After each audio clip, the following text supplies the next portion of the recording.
जी सामीन और नाजरीन, आज भाई की बातें हैं आजकल के कंटेंट पे। आजकल कंटेंट नहीं टट्टी बन रही है। अवाम ऐसी चूतिया है कि एक चीज जिसे बुरा कह रहे होंगे वही चीज देखी जा रहे होंगे और तब तक देखेंगे जब तक उसे ठीक ठाक हाइप न मिल जाए और वो चीज ट्रेंडिंग में न चली जाए। गालियां भी दे रहे हैं, देख भी रहे हैं और ट्रेंडिंग पे भी लेके आ रहे हैं, वायरल भी कर देते हैं वो यक्की को। पार्टी वाली लड़की को देख लो या साइलेंट गर्ल को देख लो, अली हैदराबादी गांडू को देख लो या यूसुफ पठान चूतियम सल्फेट को देख लो। अवाम ऐसी चूतिया है कि इनको फॉलो और सपोर्ट भी कर रही है, साथ में ये भी कर रही है कि ये टैलेंट है।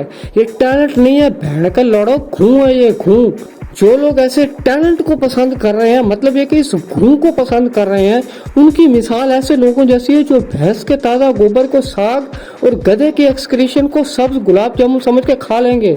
जो लोग इस कंटेंट को पसंद कर सकते हैं वो ये भी कर सकते हैं। किसी ने सही कहा था कि गांड का इलाज हो जाता है लेकिन गांडू का इलाज नहीं हो सकता। यार ये क्या पेड़ यकियां लगा रहे हो? तुम्हारे साथ आके कोई हमबिस्तरी करो उसके बाद बोले कि प्रैंक हो गया आपके साथ।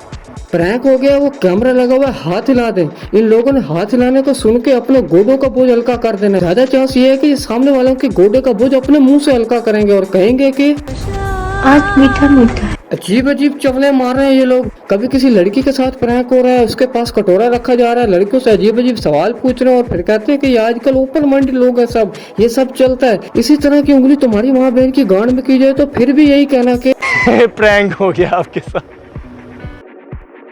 यार काम करो, कोई ठीक तो करो यार, कोई चज का तो करो।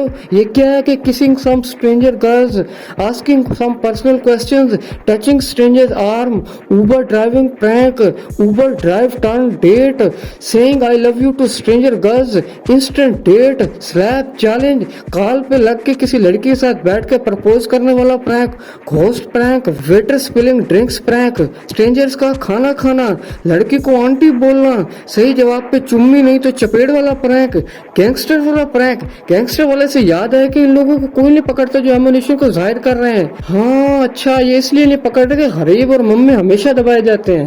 भाई कानून गरीब बंदे के लिए है। कोई बैठने लगा है तो उसके नीचे अंडे या कोई चीज रख देना वाला प्रैंक।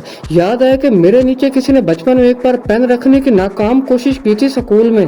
मैं तो बच गया था क्योंकि मैंने उसे देख लिया था, लेकिन बाद में मैंने उसको दिखा के उसकी तशरीफ में मैंने पेन घुसाया था और भाई साहब एक हफ्ते तक स्कूल में नहीं आए थे। क्यों? क्योंकि उसकी तशरीफ में दूसरा सुराख बनता रह गया था। पिकनिक ऑन रोड वाला प्रैंक देख लो भाई, अजीब चवाला भाई। कुछ मवेश के मरीज होमोसेक्सुअलिटी के फरोग के लिए गे प्रैंक्स कर रहे हैं। आजकल आगे इतनी तरसी हुई इरोटिक और एक्सट्रीमली हॉर्नी और पैशनेट अवाम है हमारे यहाँ की, उनके जज्बात के साथ ये लोग ऐसे खेल रहे हैं कि किसी बच्चे को उस बंदे के पास बिठा देते हैं और उसके मुंह पे हाथ फेर रहे हैं। हाथ ये लड़की नहीं फेरती, हाथ वो लड़का फेरता है जो उसका यार होता है। यार ये क्या है भाई? ये क्या पेड़ यक्की का बाजा है? ये ऊपर जितनी भी है ये मेरे साथ नहीं हुए, ना मेरे किसी दोस्त के साथ हुए हैं, ना उनके किसी दोस्त के साथ हुए हैं। मेरे जैसे बंदे के साथ ये लोग करें फिर इनको पता चलेगा। आगे बंदा अपनी वक्री टेंशन में होता है। आजकल किसी को अम्मी की बहू के होने की टेंशन है, किसी को अम्मी के बहू के ना होने की टेंशन है, किसी को जॉब के मसले हैं, किसी के घर के मसले हैं, किसी का कोई और मसला है। लेकिन इन लोगों ने चलते बंदे की गांड में उंगली करनी होती है। एक प्रैंक मैंने देखा कि एक सस्ती कंजरी ने उबर ड्राइवर बन के अपने अब्बू को ले आया, सॉरी गधा गाड़ी ले आया।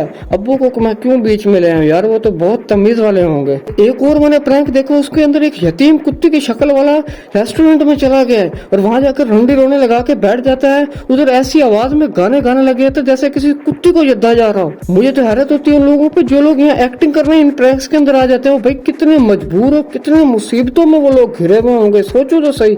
इनके चेहरे तो देखो, इनकी शक्ल देख के बस एक चीज जहन में आती है कि देखा आपने लापरवाही का नतीजा है। कहा जाता है कि भाई रैंडम लोगों के पास जाके हम लोग ये करते हैं। मेरे साथ तो आज तक नहीं हुआ। मैं भी पार्क्स में जाता हूँ, मैं भी रेस्टोरेंट्स में जाता हूँ, मेरे साथ तो कभी नहीं हुआ ये। ना ही मेरे दोस्तों के साथ हुआ, ना ही उनके किसी दोस्तों के साथ हुआ है, ना ही उनके किसी जानने वालों के साथ हुआ है। बहन जो टट्टू खरीदे हुए तुम लोगों ने, अपने बंदे हैं तुम्हारे सारे। प्रैंक करने के बाद इनके चेहरे पे वैसी मुस्कुराहट आती है जो टॉयलेट में बैठे कब्ज के मरीज का हाफ इंची फुदरा निकलने के बाद उसके मुंह पे आती है। टिकटॉक हो या कुछ भी हो, हर प्लेटफॉर्म ठीक है। है, अच्छा है, लेकिन हर चीज का इस्तेमाल कैसे करना है, पॉजिटिव करना है या नेगेटिव करना है, ये हम पे है। आजकल किसी चीज को पॉजिटिव शो करना है या नेगेटिव करना है, वो चाहे जैसी भी है, वो सब हम पे है कि हमने उसे पॉजिटिव जाहिर करना है या नेगेटिव जाहिर करना है।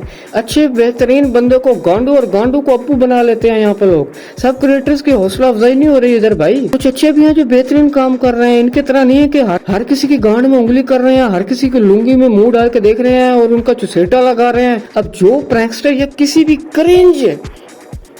क्रिंज क्रिएटर का साला बनते हुए कोई यहाँ पे आके मुझे रिप्लाई करेगा या प्रैंकस्टर्स के हक में बात करते हुए मुझे कुछ भी कहेगा, तो मैं उसको यही कहूंगा कि जाके अपनी भैंस चराए।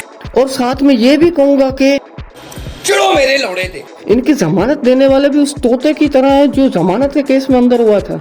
किसी को नहीं पता तो मैं उसको बता देता हूँ कि एक जंगल में एक तोता, एक गधा और गधी आपस में फ्रेंड्स थे, बहुत अच्छे फ्रेंड्स थे और आपस में हर बात शेयर करते होते थे। गधे के मुसाफिर का कद, मुसाफिर समझ जाओ, गधे के मुसाफिर का कद बहुत बड़ा था और इस बात से गधी बहुत डरती थी। उसने तोते से कहा कि वो उस गधे को बोले कि वो अपना मुसाफिर इस गधी के मुसाफिर खाने में आराम से डाला करे। उसने बोला कि ठीक है मैं बात करूंगा। तोते ने उसे बुलाया और बात की। गधे ने इनकार कर दिया कि भाई नहीं, मैंने ये कुछ नहीं करना, मुझे मजा आता है, मैंने सारा काम अंदर करना है, मैंने अपने मुसाफिर को मुसाफिर खाने के अंदर तक पहुंचाना है। बहस और तकरार के बाद ये फाइनल हुआ कि तोता साहब मुसाफिर के बिल्कुल सेंटर में बैठेंगे और उतना मुसाफिर ही गधी के मुसाफिर खाने में जाएगा। 2-3 दिन गुजरने के बाद गधे को शायरी आई। उसने गधी से बोला कि मुझे फिर शायरी आई यार। हाय हाय हाय हाय। उसने तोते और गधी को बुलाया और गधे ने मुसाफिर से कहा कि उठो चलने का वक्त हो गया है। फिर तोता साहब मुसाफिर के दरमियान में बैठ गए और मुसाफिर की मुसाफिर खाने में यात्रा शुरू हो गई। आहिस्ता आहिस्ता जा रहा था दरमियान तक ही, लेकिन यकदम गधे को मजा आया। उसने मुसाफिर को मंजिल मकसूद तक पहुंचा दिया। 3-4 दिन के बाद आसपास वाले और जानवरों ने उनसे पूछा कि यार तुम्हारा एक तोता दोस्त होता था, वो कहाँ है? गधी ने जवाब दिया कि वो जमानत के केस में अंदर हो गया है। लिहाजा समझ तो गए होगे तुम लोग। भाई की बातें खत्म और चैनल सब्सक्राइब कर दो क्योंकि